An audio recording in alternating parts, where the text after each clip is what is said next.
So, it's been 6 weeks of creating and posting social media content as a busy entrepreneur, and I just wanted to share with you guys the three major things I've learned over the last few weeks that might help you if you're currently thinking about using social media to grow your business. The first thing I learned is organization is key. You are going to get very, very frustrated with this stuff if you are not organized. And I mean organized. Your tech, your equipment, your paper, your digital files, your ideas, all of that. I spent a whole day reorganizing my office, trying to create an optimal space, well, as optimal as I could get it for running my business and creating content. I had bought lights and mics years ago. All this stuff needed to be updated or replaced because they were broken. There was stuff everywhere. My content creation includes a couple of cameras, extra batteries, a battery charger, a ring light, two panel lights, a background light, three mics, a cell phone gimbal, a desktop computer, a laptop, an iPad, countless tripods, selfie sticks, and of course my cell phone. Now, before you get scared, you don't need all this stuff. This is just what I have collected over the years. Now, as you can imagine, all of these things have parts. They have accessories, they have cords. And if you think you're going to remember which accessories go with which tech, you are sadly mistaken. You won't. I have an entire box of cords and plugs, and I have no idea what they go to. So my organization hack is this: a labeler. As soon as I get a new piece of tech, as soon as I get it, I label everything that goes with it. The charger, the case, the batteries, the remote, everything. If there are a bunch of small parts, I put them in a baggie and I label that. Okay, now that's the physical stuff. And here's the thing. You need the same level of organization for your digital stuff because you can easily get overwhelmed with the options that you have for getting organized online. Personally, I love Evernote. I love Dropbox, Notion, ClickUp. Not so in love with Google Drive or iCloud, but that's just me. But what I've learned is I need to pick one or two places to save my digital files to, and that's it. I've decided that's Dropbox. Dropbox for files and ClickUp for tasks. No, that's not true. I'm still using Google Drive for my book and for my course files because it's easier for me to collaborate with my editors there. In any case, do as I say, not as I do. Pick one or two places, period. You're going to save so much time looking for stuff, I promise. The second thing I learned is that you have to have a process and a schedule. This is non-negotiable. Once your tech and your files are organized, you need processes, meaning how is everything going to get done? What happens when and who does it? I like to keep things simple, so the first thing I do is write down steps that explain what needs to be done. For example, for short form content, step one, write down your idea and notes. Step two, film it. Step three, get what I filmed to my VA for editing. Step four, approve the editing. Step five, post or schedule for posting. And as a part of creating my processes, I found that scheduling is saving my behind. All of the platforms I'm posting on, YouTube, TikTok, Facebook, Instagram, all those things have options to schedule. This way, I'm not taking time out of my busy day to try and post on all these different platforms. So I schedule my posts at least a week at a time. Well, I try to.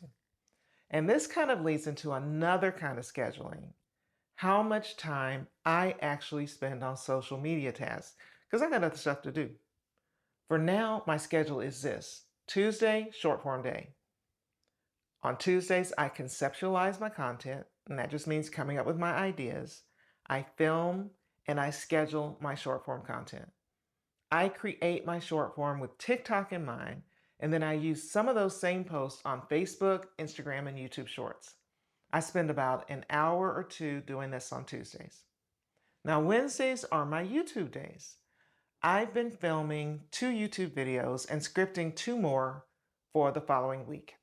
Right now, this is taking me about 2 hours, including setting up my filming area, but I think I can shave more time or even get more videos filmed as I get more comfortable with this. After I film the videos, I shoot them over to my VA for editing. So Thursdays are my writing days. I write blog posts, which are actually just written versions of my short and long form content. And I also write content for my YouTube coaching programs. And I work on the book that I'm writing. By scheduling my time like this, I know exactly what my day is going to look like. So there's no surprises, and I'm not stifled by analysis paralysis, like what should I be working on today? So here's another example of a process, and this is for a YouTube video. Step 1, put down my idea and notes. Step 2, set up my filming area. Now this requires several more sub-steps, including my lights, turning on my mic, making sure there's a clean SD card in the camera. And you might think that doing these things are, they don't require a list, but they do. An experienced YouTube creator that I know very well has filmed entire segments of a video with no sound because the mic wasn't turned on. I'm not going to mention her name, but you might be able to guess who that is. Continue with this process though. Step 3, film the video. Step 4, take a thumbnail photo. Step 5, upload the files to Dropbox. Step 6, create instructions for the editor. Step 7, review the edited video. Step 8, upload the video to YouTube. Step 9, get the video ready for publishing. That's all your title, tags, description, links, cards, end screens, all that jazz. Now, I know that sounds like a lot, but these are all things that need to be done. Either you've got to do it or somebody else has to do it. And this leads me to the third major thing that I've learned. You need help. I think one of the biggest mistakes small business owners and even influencers make is trying to do everything by yourself. It's just not possible. And even if it is possible for a period of time, it is not sustainable. You're going to get overwhelmed. You will burn out eventually. Every business and every situation is different, but I just want to let you know like what I'm doing and what's working for me right now. I have 2 virtual assistants, and one of them is my daughter. If you need somebody to help you with tech-related tasks or internet-based tasks, sometimes you need look no further than your own friends and family because there are plenty of tech-savvy teenagers and young adults who would be thrilled to work remotely for you. Believe me, they love it.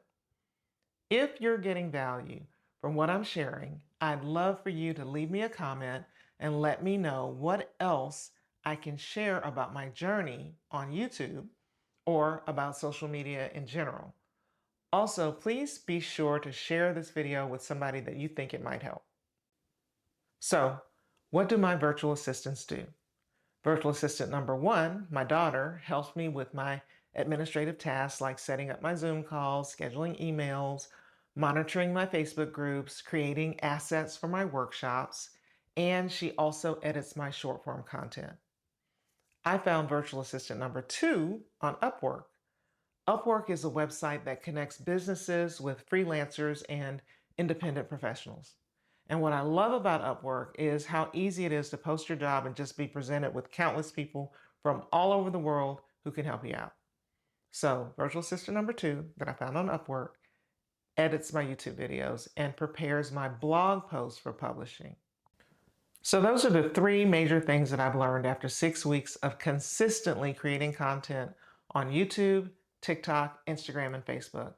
And the way things are going, I think I'm going to have a lot more interesting things to share with y'all in a few more weeks. So be sure and subscribe, but more importantly, click on the notification bell so you don't miss it.